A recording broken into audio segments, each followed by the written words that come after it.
Hey y'all, it's your boy Ace Billions here with the Billionaire Mafia podcast. And we here because we want to shine the light on entrepreneurs. And one of the living legends of Las Vegas, a production studio owner, a businessman, an entrepreneur, and a community leader, Tyler Gaston. I want to appreciate you hopping on with me today, man. What's up, Reddy? Yeah, you already know. But yeah, so my first question would be just like, what inspired you to build your production studio? The actual inspiration, like at grassroots, just come from my family. Like every one of my older cousins or uncles, like they all had, super deep roots in music and all had God-given talents. I'm talking amazing. I got cousins that have played for T.I., Faith Evans, and toured plaques from the House of Blues, all types of stuff. So that's at the roots. But for me, all of this, what the gas station is now, I think the inspiration came from not having it myself. So when I had the bug to start producing, Right. I realized that, like, damn, this shit costs money. Yeah. I curse on here? Definitely. I Yeah. curse. But yeah, man, like, truth be told, it costs money. So, if you don't come from a affluent background, Yeah. bro, like, shit get pricey, and it's kind of discouraging when you're young and you inspired, but you realize simple shit like, maybe a computer is holding you back. Right. No. And so growing up, bro, I had to download my programs off the school computer, like, and use the school's computers to get my first start at producing and stuff like that. You used to make me beats back in the days when I tried to be a rapper. So me and him played football at UNLV.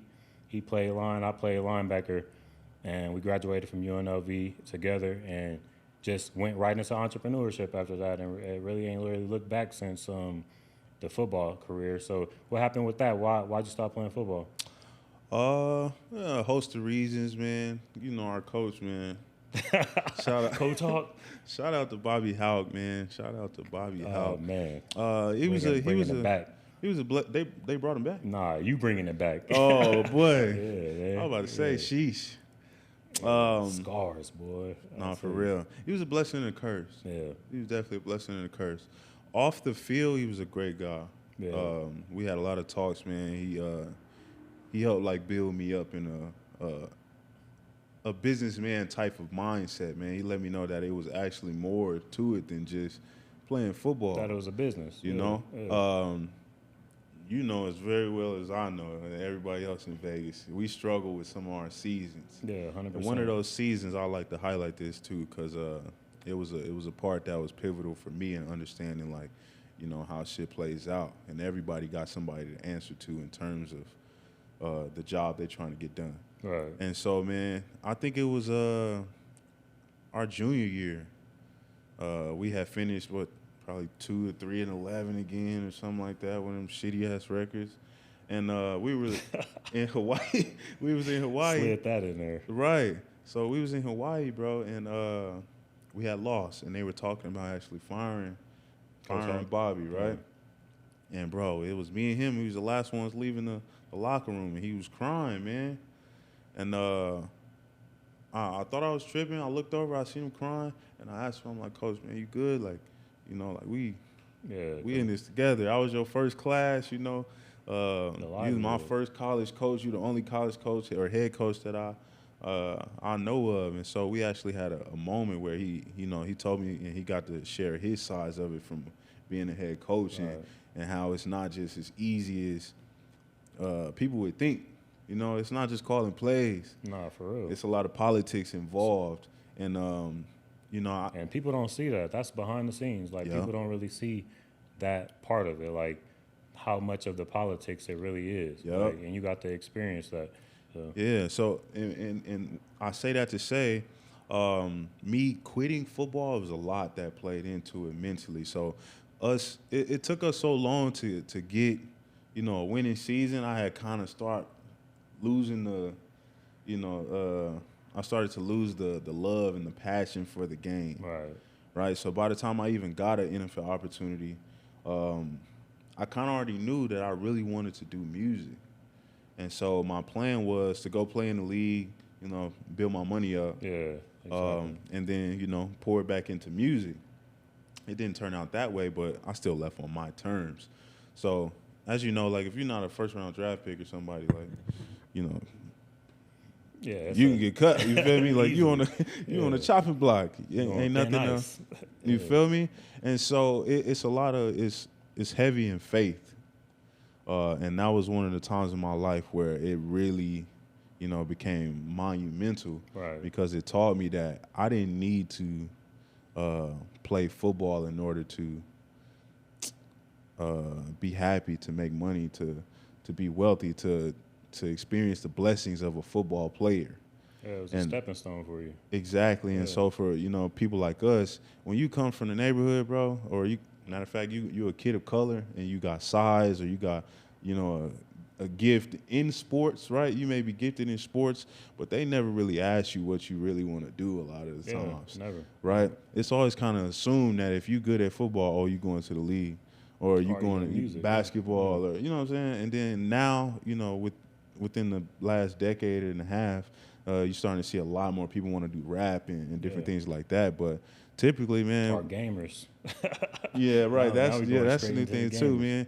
But it was just kind of like I figured out that if I'm gonna have to put my faith in this, I gotta put my faith in something I really, really want to do. Right. And so, in order to be in the league and have to bounce from team to team until you find the right place, right? That's a lot. It's a lot mentally, especially when you have already made it through so much, or pushed through so much to even get to that level. Then to be cut for whatever reason, it could be money, it could be an injury, it could be, anything. Temporary. You don't feel like, and that's talent, whatever. That's the same way I felt when I didn't make it to the league. Like after I tore my ACL, so he was there like right on the sideline, like for a person to be, and it was Bobby Hawk, like screaming out, get off the field, and just that feeling that it feels when you doing something and you so easily replaceable, and you could just be shuffled out or traded in, or you know what I mean, like, or the politics do affect you. Like that's kind of the same thing that I felt with playing football. It took a toll of me to where I stopped loving the game, and I had to find another route. Like I really wanted to play football to have a platform, and that's what we build in here. Like that's what you built with the gas station. Can you tell me like what sparked the light for that? Like at what point in your life did you say like I'm just gonna take this music stuff all the way. I'm gonna open up my business. I'm gonna open up my doors, and this is the vehicle that I'm gonna take to success. Yeah. So when I got back home, and I did get cut, man. I got cut from San Diego. I took my black ass home. That hurt, man. I ain't gonna lie. But it allowed me to sit down and really start thinking about what it is that I wanted to do, or at least certify it. Right. Because I knew I wanted to do music, but it was like a matter of how, right? So how am I gonna really live off of music? How does it make sense? How do I provide for my family if I'm going to do it? So at that time, I ended up working at UNLV Gear Up. I was like mentoring and tutoring at the same time, and then I was also in gang intervention. And so it was like one random day, man. I can't even call it, but I was sitting in the math class, listening to these badass kids in that classroom, right? And I ended up daydreaming, man. And in that daydream, I had a vision, bro, and it was like my future self talking to my current self. And he was kind of like pleading, like, bro, like, if you don't quit and really focus on music, then we never gonna meet. Right. Then we never gonna, you know what I'm saying? You never gonna achieve, the things that you're trying to do. So I had already been working, like, doing sessions and, producing music, writing music. But at that day, that was when I decided, like, no, I'm gonna take a chance on it. And so that same day, when the bell rung, I went to my boss's office. I told her I wasn't coming back next year. Wow. So I spent the rest of that little school year building on my clientele, starting to tell people that I was opening my doors, my home studio at the time, to other artists. Yeah, I mean, I was one of those people that had a dream of being a rapper after the football. You made my first mix. Yeah, I remember that, man. That's That crazy. mix was probably trash. Yeah. It was fire. Stop playing. We could replay that.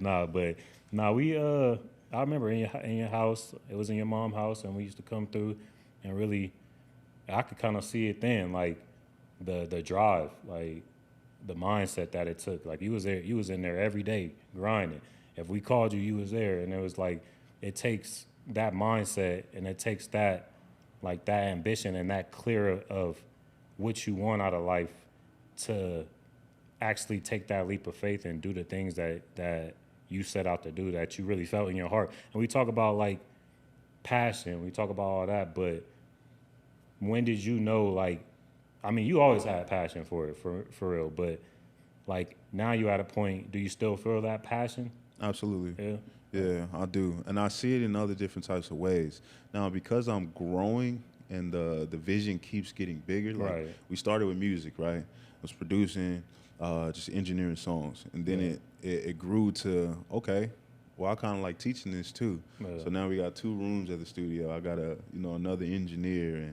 And then from me and an artist sitting down, talking about the song and what the music video may look like. Then I started getting the film and then directing. So all of those different creative avenues kind of dwell amongst each other. 100%. And so cinematographers, videographers, photographers, like they all sit in the same, circle with producers, engineers, songwriters. And so it's not uncommon for a person who's a photographer to also rap. Right. Be multi-talented, a producer to also paint. And it's just like, a creative person, that's just, kind of how it goes. It's an expression. Yeah. So, yeah, I once it was there and once I started to do it, it became easier in ways. Easier to expand into other things. Let's talk about that, like the difficulties, like the obstacles that you might face, like what makes it to where you can overcome those obstacles, like what keeps you going, because I know you probably face a lot, and a lot of entrepreneurs, we don't talk about our obstacles. Like what's something that you face and how do you get over them? Man, it's honestly, bro, it's a lot of different obstacles. If I could talk about a few, envy is a big thing. Envy is such a big obstacle. Yeah. And I say that's high on my list because I'm such a caring person.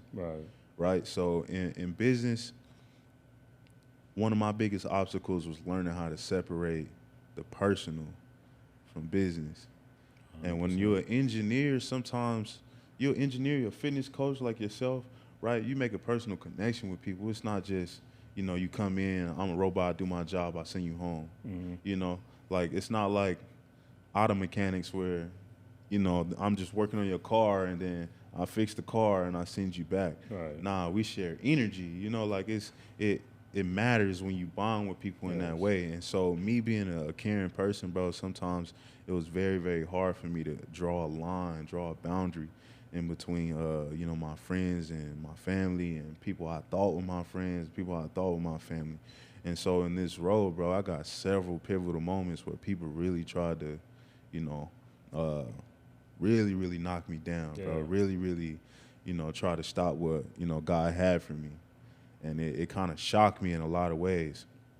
But, that's the obstacle amongst other ones. Right. Finances are always a thing until they're not. Right.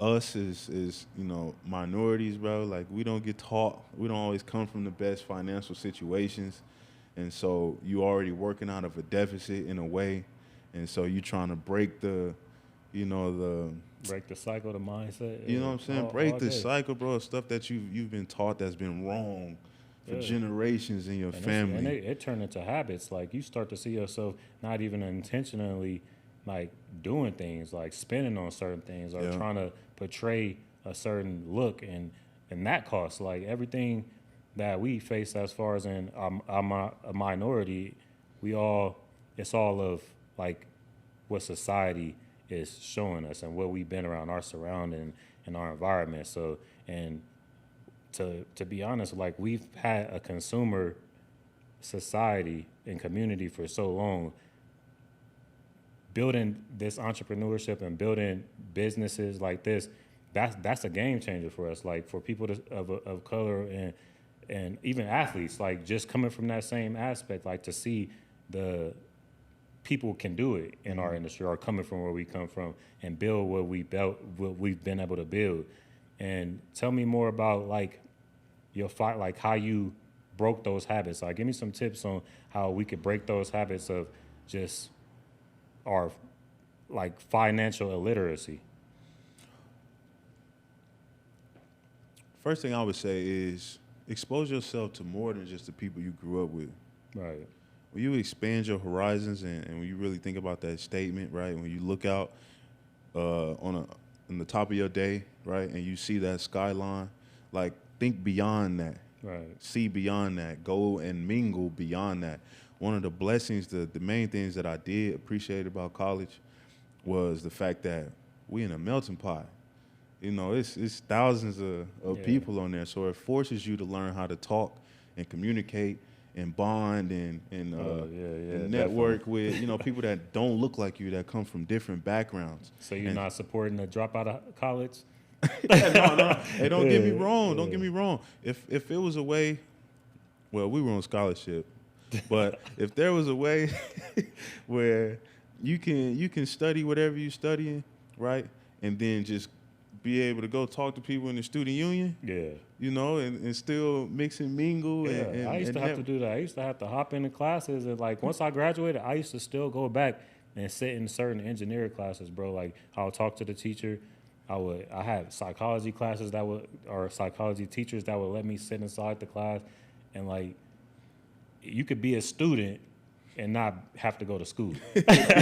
I'm like, as long as I continue to learn, like I can surpass everybody, because I'm not stuck to these curriculums. Yeah. Like I can choose to learn what I want to learn and what's going to direct me into the path that I want to go into, versus like letting these teachers give me the employee mindset by spoon feeding me this information that I don't really need. And time is our biggest like currency right now. So like it was a lot of things were a waste of time. Like I was in film school. I mean, not even film school. I was in a cinema class where I just watched movies the whole time, like German movies. Like, bro, like, so being able to choose the curriculum that you want for yourself, I feel like being educated and having to go to college is different. Like, even being that I graduated and I went to college, I look back, I was like, dang, like the environment was good. Like, I got to meet a lot of people. I got to meet you. We get to like build with a lot of people. A lot of people are doing stuff with their life now. So on a networking aspect, like college is the way. Like if you don't know what you want, like, but if you want to be an entrepreneur, like do you feel like college is a necessity for people? No, I don't believe college is a necessity. I do believe that it is a good way to help you do that in a fast, you know, type of way. If you come from a neighborhood like where I come from, I'm just a Northtown baby, you know, truth be told. And if I would have stayed here, I didn't go to college, the chances of me meeting all the people that I did and realizing that, you know, some of the stuff that is offensive or that are normal to us on that side of the 15 don't got shit to do with somebody who comes from New York, somebody who comes from, you know, China even, or India, and all these different things. And so when you do that and you actually put yourself around other people, and even tying it back into business, when you see how other people are moving and how they're making money and how this works and this doesn't work for them, it kind of allows you to reshape your own thinking. Right. You know, like, and then surrounding yourself with, you know, other mentors and people who have come from where you've come from, to be able to actually show and prove to you why what you were thinking and what you were planning or what you were taught doesn't work. Yeah. But also, man, wisdom, bro. Like once you you go through stuff, you be doing certain shit, Yeah. messing up, bumping your head. Trials and error. Yeah, it be teaching you. So I did have to bump my head, you know, a little bit on some things. I'm very practical Right. in a way that, you know, I think and I plan things. I am a planner. So I try to eliminate as many of the bad options or the, you know, the bad lefts and rights off the path ahead of time. Right. But some stuff you can't avoid. It's just a part of the journey. What did you learn from football that transformed or transferred into what you do right now? Man, I learned a lot from football. I ain't even gonna lie to you, bro. I guess one of the biggest things that I always see a difference in from people who played organized sports and didn't, there's two things. One is collaboration, right? And this type of entrepreneurship, bro, and the successes you've had and the successes I've had, when you really want to go into like millionaire, billionaire status, six-figure this, big brand stuff, you realize that being able to collaborate is a major thing, bro. 100%. We got to move laterally before we can, you know, move up. Exactly. And so when you grow up in organized sports, you learn how to, you know, if you winning, I can support you because 100%. your win is my win, right? And even when it ain't my time to shine, I can still support you because we're on the same team, bro.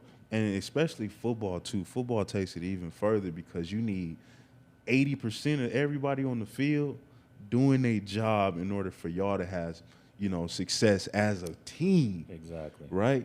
Play your position, I play mine, bro. And that's how we win. Exactly. Yeah. That's the perfect example, perfect metaphor for, yo, staying in your lane and business partnerships. Yeah. I do what I'm good at. You outsource to me for that reason because you trust that I'm going to get it done and vice versa. And so collaboration, man, is very, very big. And it's something I carried and I appreciated from football, but also the mental, bro. A lot of times football put us through some hard shit. Yeah. We went through some very, very hard shit. And, you know, I'm training now outside of football. I'm like, damn, some of this stuff I used to do is way easier. You know, but we older than now. Right. You know, we don't stretch as much. But just mentally, when you realize, like, nah, there ain't no quitting. Yeah. That it puts you in a different bracket. It changes your whole preview on what you can and cannot do in life.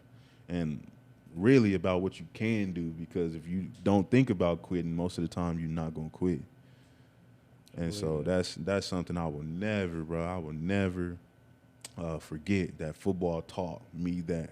It gave you that mindset.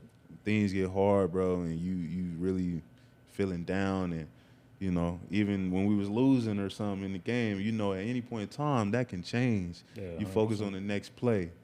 And so, yeah, it carries over heavy into entrepreneurship. I believe that too, definitely.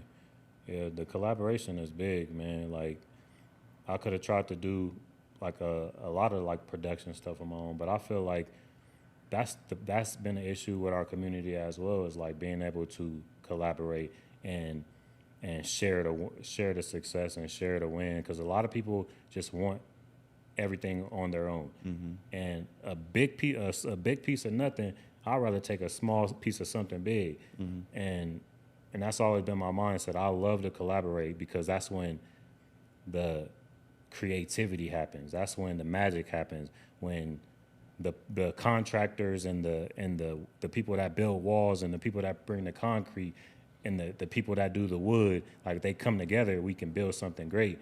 But if we do it all by ourselves or try to do it all by ourselves, that's usually when we get to a point where we get discouraged and we quit. And then we blame everybody that didn't help us. Like, you ever get those times where you reached out your hand, you wanted to help somebody, but so many times are getting told, like, I got it. Like, do you ever ask for help? Do you ever feel like, you ever ask for help?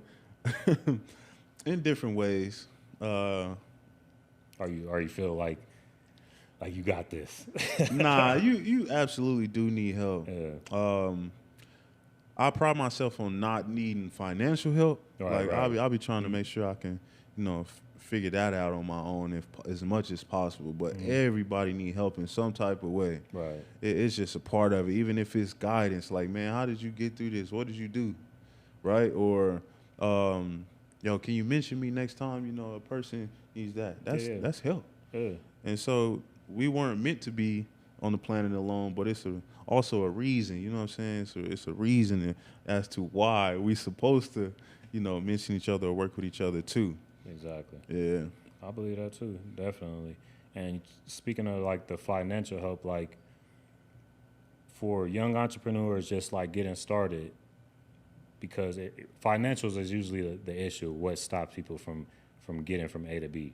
Like they got the idea, like they got the passion, they know what they want, but getting there financially, like even just to start is usually an issue. Would you find, like, give us some type of tips to be able to like get past that obstacle, the financial tip, or even if it's just like getting a loan or like how to raise the money or even just earn it, you know what I mean? Yeah. I would say the first thing, just adopt a little bit of patience. Patience will allow you to, you know, double think things. And if you can take that second and double think some stuff, you're going to make better decisions in general. Mm-hmm. But then actually speaking about the tangible money aspect, like if you can discipline yourself to be able to apply delayed gratification, so taking from your party budget a little bit, right, to put over here in a pot, saving for a specific number, right? Like I'll give you an example. So for me, when I first started producing, all the equipment was like $100, $200, $500, $1,000 for this, or you know, I was making $15, bro, $15 an hour for 2 hours every Sunday. So I was getting $30 a week. You know how long it take me to get $200? Nah, facts. You know what I'm saying? So at that very young age, when my parents told me we not buying that for you, right? Then I had to make that discipline. Like, all right, if it's something I really want to do, then I don't care. I ain't gonna buy these, you know, this candy, or I ain't gonna buy this BS or this video game. I'm gonna buy myself a speaker. I'm gonna buy myself a new mic because this is what I need in order to advance my career. Yeah. And so when people can start thinking like that, then I feel like, all right, when you show you got the discipline and you can put the money aside, now you can start talking about loans. Yeah. Right? Because you've already... You can show you can make it. Yeah, right. That's what credit is. Like, you got credibility. And, right. And I feel like even right now in this society, it's popular to go, like, fix your credit and try to get these big loans out. But we need to make accumulating wealth more popular. Mm-hmm. Like what you did here, like you started with something small and you accumulated it till it got to a point like, okay, now I have something to show for it. Yeah. Like so many people in our young community, in our entrepreneur community, we try to like jump the gun and take too much off the plate. Like I had to do the same thing. Like I started off training at the parks. Then my first gym was small. It was like right here on the north, like super small. And then I grew that. I built up my business, like being able to actually have the information that I needed to run a business first in something small. And then I started accumulating bigger and more. Like we want bigger and more too fast, and we need to kind of, like you said, show delayed gratification and gratitude for what we have right now. Yes, sir. And grow that from the bottom. Yeah. And then we'll appreciate when we get to the top. Like right now, like you said, like you still passionate about it. You'll lose passion if you jump the gun, like because you got it too soon. You're not gonna be. It's the same thing as a lot of rappers, a lot of artists. Like they got rich too fast. Yeah. You got popular too fast, and then when it went away, you didn't know how to get it back, or in that put a shock to you. It's like getting in cold water. Like it shocks your body. You know you're not used to it. You should have warmed up to that temperature first. You jumped the gun. And that's kind of like how I feel about even just finances, like wealth. Like I have to accumulate wealth, bro. Like I started my life insurance company because I seen the value in the accumulated wealth, the compound interest that gain. So me being able to build something like that and then teach other people was valuable to me. Like, and then that came from just like the fitness. I started dealing with people that were like going through that process of like wanting to lose weight fast. You're not gonna lose weight fast. You got to do it pound for pound. Like everything takes time. Like you said, it's delayed gratitude or gratification that people need to really understand and accept. Yeah. Like, and that's big. And I feel like that's a huge reason for success in both of our businesses. Yeah, like, absolutely. You know what? It's a cherry on top of that. I mentioned that my parents wouldn't buy it for me, right? Yeah. A lot of times when I would save it up, right, and I get to like $180, right? Yeah. Real close to the number that I needed, my parents would come in and save me. That hard work. Yeah. Right. And so I've noticed that even in my business, and this is a gem for people who starting businesses too, you don't gotta really ask for investors. Investors come at the right time. Exactly. And I haven't even necessarily had an investor. I just had people see what I was doing, get the vision, and want to bless me because they appreciated the whole story, the fact that I was patient for it, that I built it up, that I delayed gratification, right? And these are people who maybe whatever they contributed to, whatever, might not even been big to them, or it might have been big. I didn't really go into detail because I was appreciative of whatever it was at the time that they sowed that seed into my life. But I just say it's a testament of when you really stick to it and you don't cut corners, it lasts, bro. It lasts, and it's not just a feeling that dwells in you or that, stays within you, but it radiates to other people, and they can see it. Real recognize real, and that apply in a lot of different ways, bro. Yeah. So, success to you, man, too. Cheers to you, bro. Appreciate it, man. Thank you. Yeah. So we definitely, I before we end the podcast, I want to talk about, like, your community leadership. Like, you been, since I met you, like, you always been giving back to the community. You always been, like, doing your thing. Like, I even joined one of your after school programs where we spoke to the kids after church and at the church. And like, what are you doing now that we could kind of, like, support? Yeah, so the gas station as it is now is moving into a like a community-based facility in a way. We've already been serving the community with professionalism and, services of engineering, production, film, photography, all of those different things, and even this film studio, which is the first in the city, as aforementioned. But now we're planning to start like an academy. So imagine what, Doolittle Community Center was for us, or, Whitney Rec, or what's the East Side when y'all be going to? Hollywood, right? Hollywood, right? Hollywood, East Side cats over here. But imagine, the community center like that, but for creative kids, right? There's always a place to go hoop. There's always a place to go play foosball or, something like that. But where do the kids who want to learn how to produce go? Is there a place, a facility where you can go and hop on a computer that's already set up for you, has all the tools for you to go there and practice and metaphorically get your shots up as a producer, get your reps in. So that's what we want to do here. And, quiet as kept, we're actually on the moves of creating an academy to go with it so that these kids wouldn't have to pay for anything. And so it's the time to shout out some of my community partners. The city of North Las Vegas has always been there. Clark County Gang Intervention, Juvenile Justice are some of the people that we work with. My friends over at Metro's Community Policing Department, Senator Horsford and his office, and the people over there. Man, these are a lot of people who see the vision and they support it. And those are our friends in the communities, our big brothers, our constituents that really support it. They see the vision and they also share the want to give something back to the community. I love it. Yeah. I love it. Well, yeah, man, I appreciate you tapping in with me, man, and making this show happen. And, just keep on doing what you're doing, man. The community needs you. Like, the music industry, like, you taking over the gas station studios has always been a very, very important part of this community and the music industry in Vegas. Like, we need to grow. We need a platform, and you providing that. So, yeah. Go ahead and like and subscribe. I appreciate everybody tapping in with me. Keep it going. Let's keep the movement going. Billionaire Mafia, baby. Let's get it. So special.